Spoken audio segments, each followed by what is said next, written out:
Good afternoon to all the children of class 11 arts.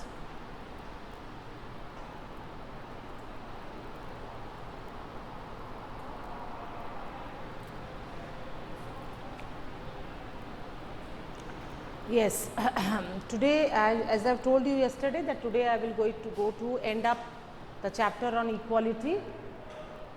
The chapter on equality, I am going to complete this chapter, and here affirmative action. As I have talked about yesterday I had a class with you. Yes, I had. So far we were talking about equality. What is equality? What are the different kinds of inequalities? What are the three dimensions of equality? How can we promote equality? Yesterday only I have done. That means establishing formal equality, differential treatment, and now the last part is affirmative action. Affirmative means something related to positive action. Clear? Now, with regard to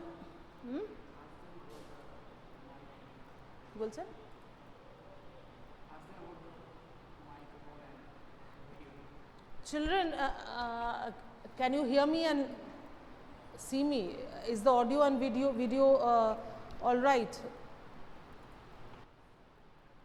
Is the audio and video of this class okay? Thank you very much.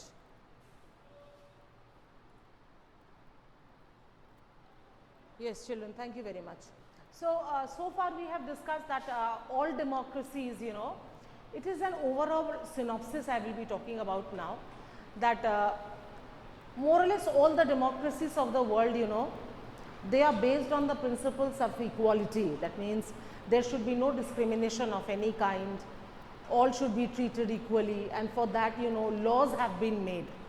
But just making of laws, is it okay? Is it your work done? Is the work done by the government? That laws are made, kept in files. That is not what equality is all about.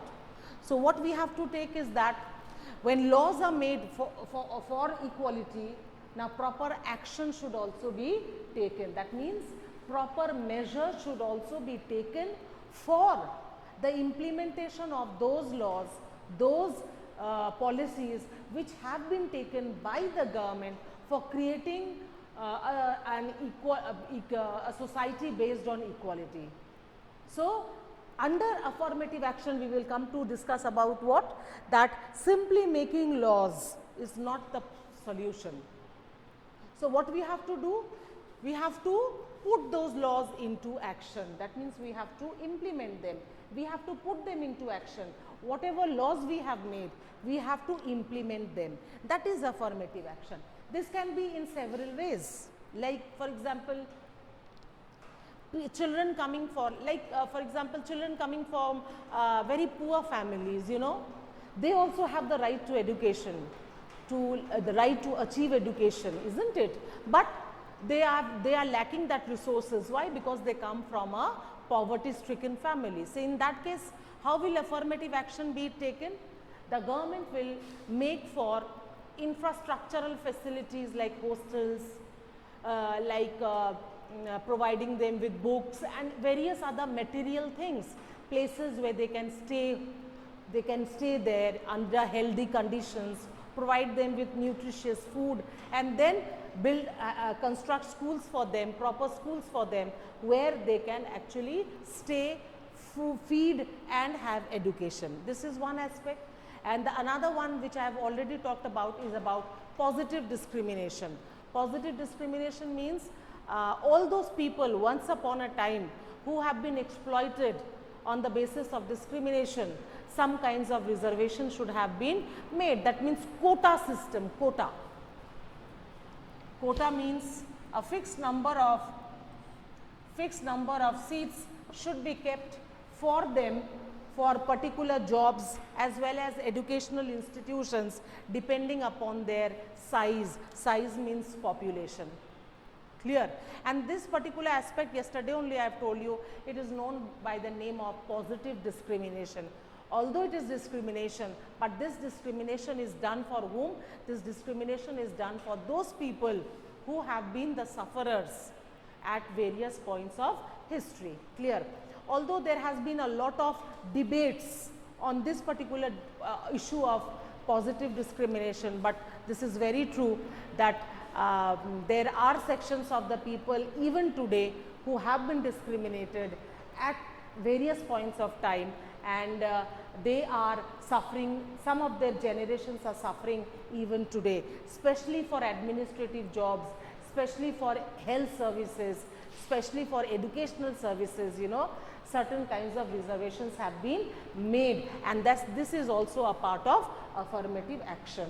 Although this is a topic of debate, this has been a topic of controversy, contradiction, but this also cannot be, this particular fact also cannot be ignored, that we have a long history of this kinds of discrimination. Clear? So, this is what I want to talk about affirmative action under equality, which means that only making laws, giving big dialogues, give big speeches and lectures is not enough, my dear. So, in order, you have to put them into implementation. You have to do. It's not only speaking and keeping them into files. It will be this time to act out. And acting on the part of the government can be, as I have told you, special facilities should be provided in terms of infrastructure and things like material things, as well as reservations, things like this, because even today you have people, those who are still cannot, especially if you go for medical services and things like that, you know, even today you will find that there are people who cannot even afford for medical facilities.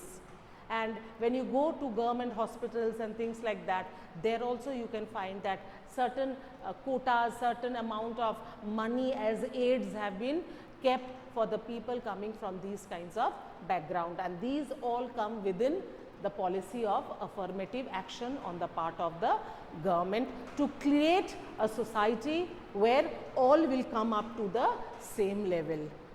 Clear? Where nobody can say that I am underdeveloped, my development has not taken place because I was deprived, I was exploited, things like that. So, it is an attempt by the government to bring the whole lot of the population at the same footing. Clear? This is all about the chapter on equality. So, if you have any question on this chapter, you can ask me, and if not, then that also you assure me, so that I can give you a couple of questions.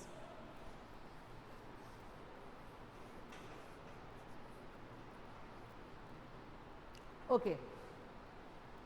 Now, children, be ready. I will give you some questions from the chapter on equality. This is chapter 3 in your book, Political Theory, and I will give you certain questions from this chapter.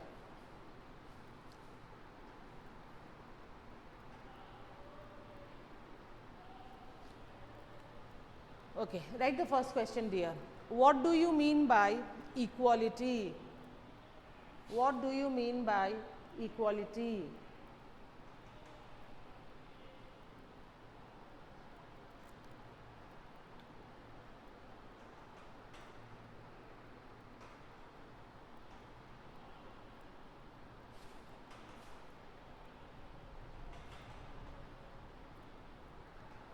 This is for 2 marks.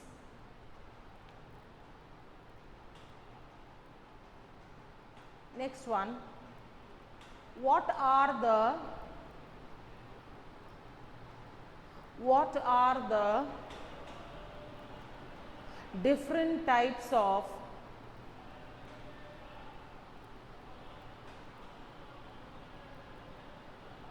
inequality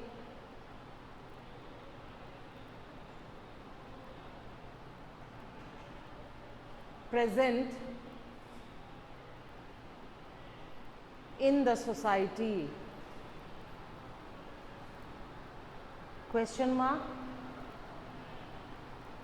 Explain each in brief. This will be for 4 marks.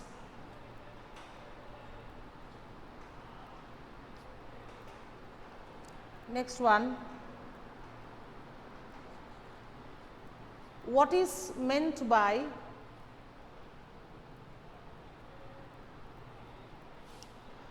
the expression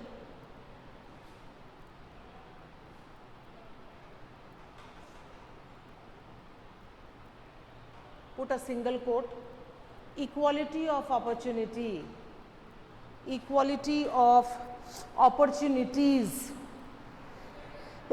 Excuse me please. What do you mean by the expression within single quotes? Equality of opportunities, close the quote, question mark, 2 marks.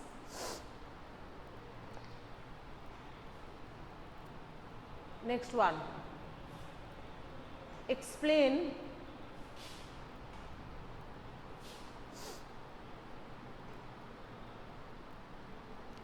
the 3 dimensions of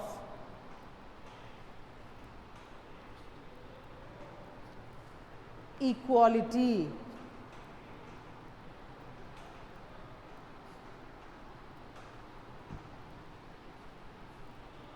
Explain the 3 dimensions of equality, 6 marks.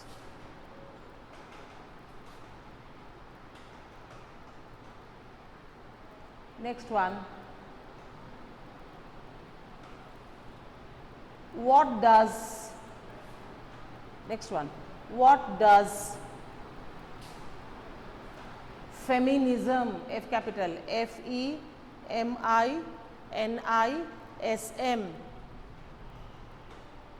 what does feminism imply?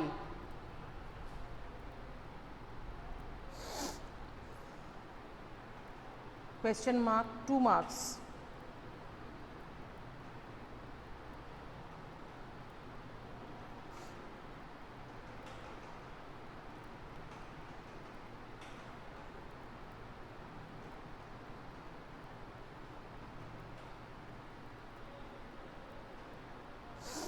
Next one, how can we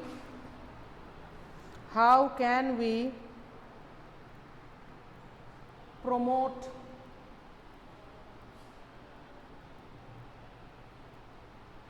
equality? In this answer you have to mention the 2 points, establishing formal equality and equality through differential treatment. This can be for 5 marks, this can be for 6 marks, whatever. How can we promote equality? Next one,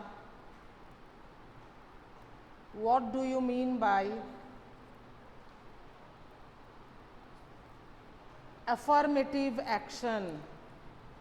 What do you mean by affirmative action? 2 marks.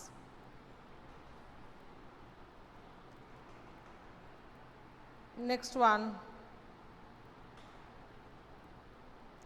what is socialism, S capital?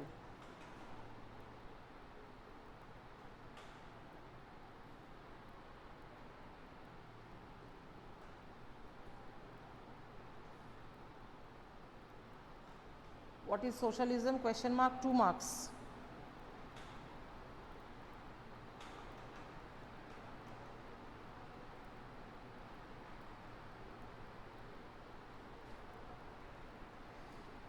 Wait.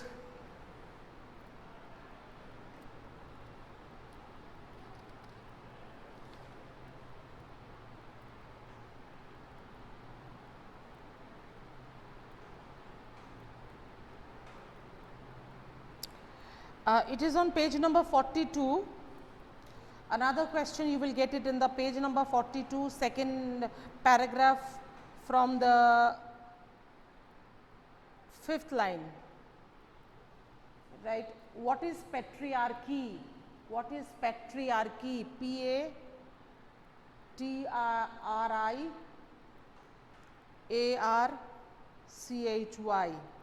What is patriarchy? It's given in the book very clearly. Patriarchy is based on the assumption that men and women are different by nature and that this difference justifies their unequal positions in society. Clear? 2 marks.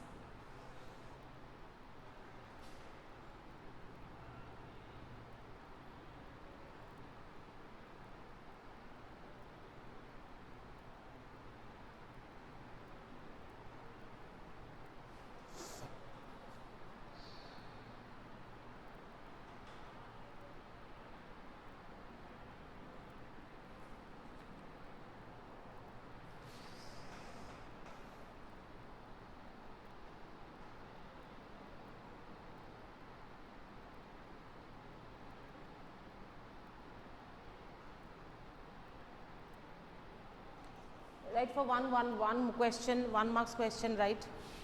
Name one eminent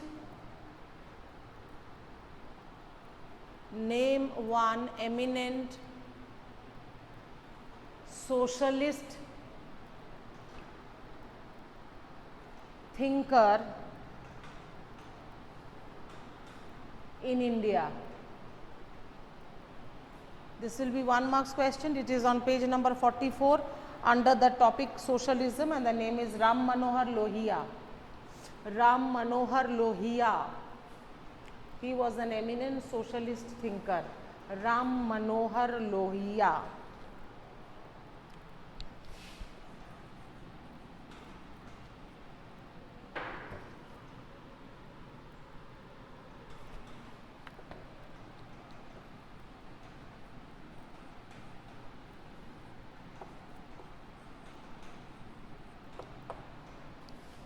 Is an eminent socialist thinker from India.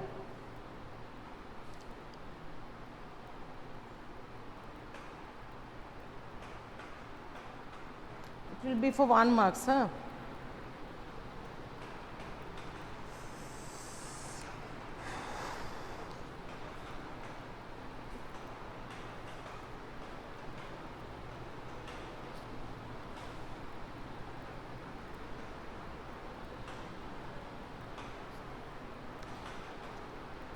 So, more or less from this chapter, this much of questions will be enough, clear.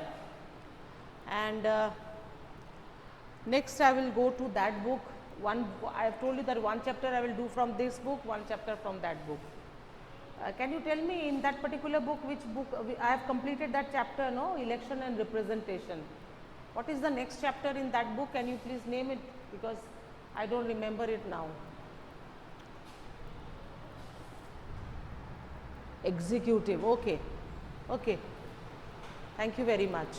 So, next day, maybe tomorrow itself, you will, when you are sitting to for the class, keep your Indian Constitution at work, that book with you, clear.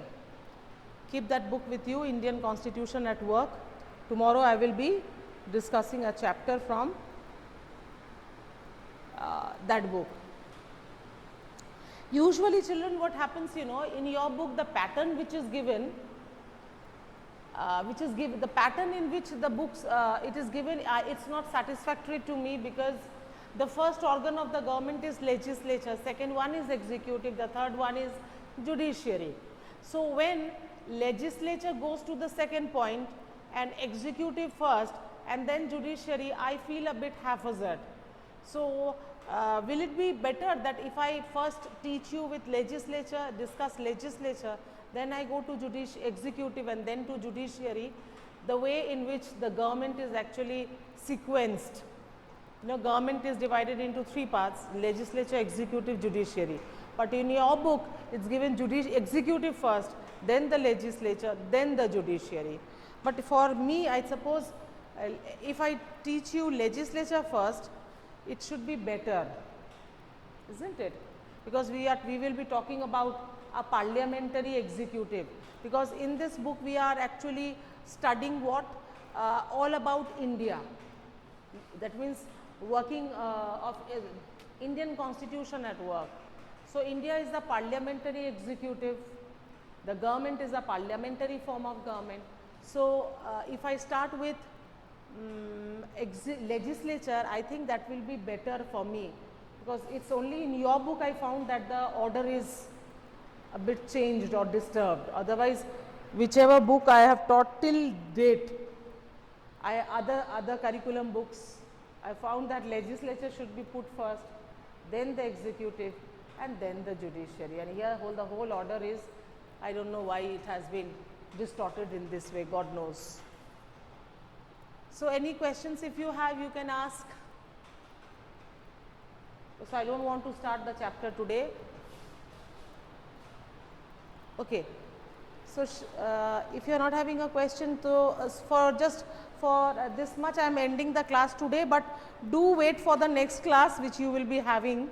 It does not mean that I am closing the class now, ending the class now. It is because the chapter is completed and it is not worthy to start a new chapter. Clear? It is for this reason I am. You take 10 minutes of break and you will come back again the scheduled time which has been given to you for your next subject. Clear? Yes, thank you very much, children.